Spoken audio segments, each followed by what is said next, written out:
नमस्कार, आप देख रहे हैं महानगर समाचार। मैं हूं आपके साथ श्वेता।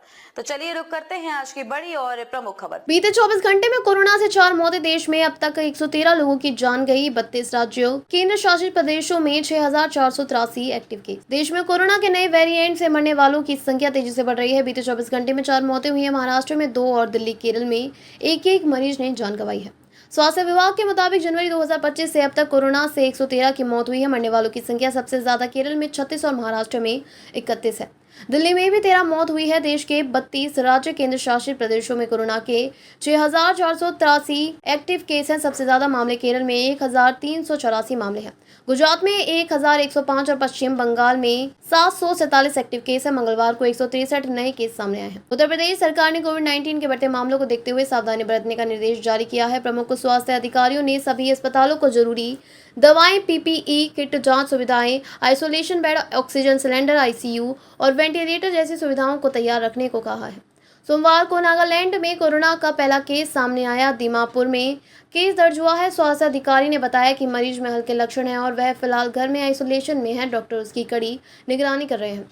स्वास्थ्य विभाग ने अस्पतालों को कोविड-19 और इन्फ्लुएंजा के लक्षणों वाले मरीजों को इलाज करते समय जून 2023 में जारी की गई कोविड गाइडलाइन पालन करने के निर्देश दिए गए हैं।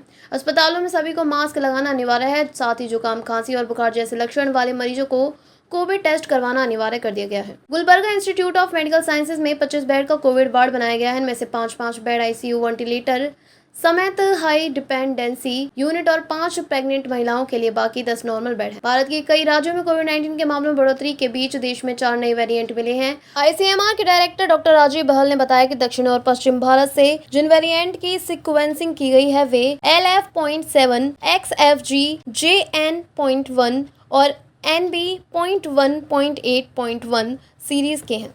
बाकी जगहों से नमूने लेकर सिक्वेंसिंग की जा रही है ताकि नए वेरिएंट की जांच की जा सके। मामले बहुत गंभीर नहीं है, लोगों को चिंता नहीं, बस सतर्क रहना चाहिए। वर्ल्ड हेल्थ ऑर्गेनाइजेशन WHO ने भी इन्हें चिंताजनक नहीं माना है। हालांकि निगरानी में रखे गए वेरिएंट के रूप में कैटेगराइज किया है। चीन सहित एशिया के दूसरे देशों में कोविड के बढ़ते मामलों में यही वेरिएंट दिख रहा है। NB.1.8.1 के A435S, V445H और P478I जैसे स्पाइक प्रोटीन म्यूटेशन अन्य वेरिएंट की तुलना में तेजी से फैलते हैं। इन पर कोविड के खिलाफ बनी इम्यूनिटी के भी असर नहीं होता है। भारत में कोविड का JN. वेरिएंट सबसे आम है। टेस्टिंग में आधे से ज्यादा सैंपल में यह वेरिएंट मिलता है। इसके बाद BA.2 26% और ओमिक्रॉन सबलाइनेज 20% वेरिएंट के मामले भी मिलते हैं। JN.1 ओमिक्रॉन के BA.2.86 का एक स्ट्रेन है। इसे अगस्त 2023 में पहली बार देखा गया था। दिसंबर 2023 में WHO ने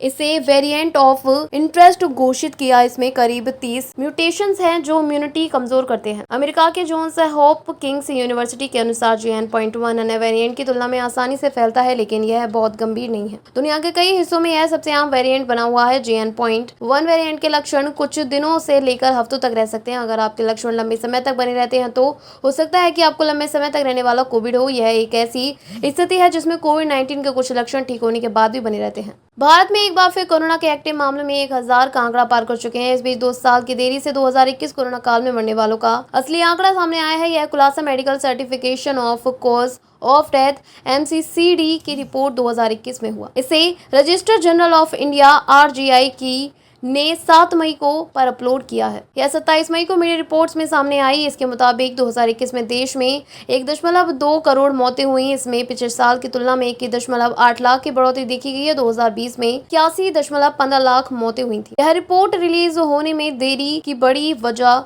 MCCD के प्रावधानों का सख्ती से इम्प्लीमेंटेशन न होना है। वहीं राज्यों में सभी अस्पतालों का MCCD में शामिल नहीं होने से मौतों को पूरा आंकड़ा समय से मिलने में देरी हुई, जिसे उत्तर प्रदेश में 2316 अस्पताल लेकिन सिर्फ 872 रिपोर्ट भेजते हैं। ऐसे ही तेलंगाना में 7371 अस्पतालों में सिर्फ 706 रिपोर्ट करते हैं। खबर के अंत में खबरों में अब तक के लिए बस इतना ही। फिर होगी आपसे मुलाकात ऐसी ही बड़ी किसी खास खबर के साथ। तब तक के लिए नमस्कार और देखते रहिए महानगर समाचार।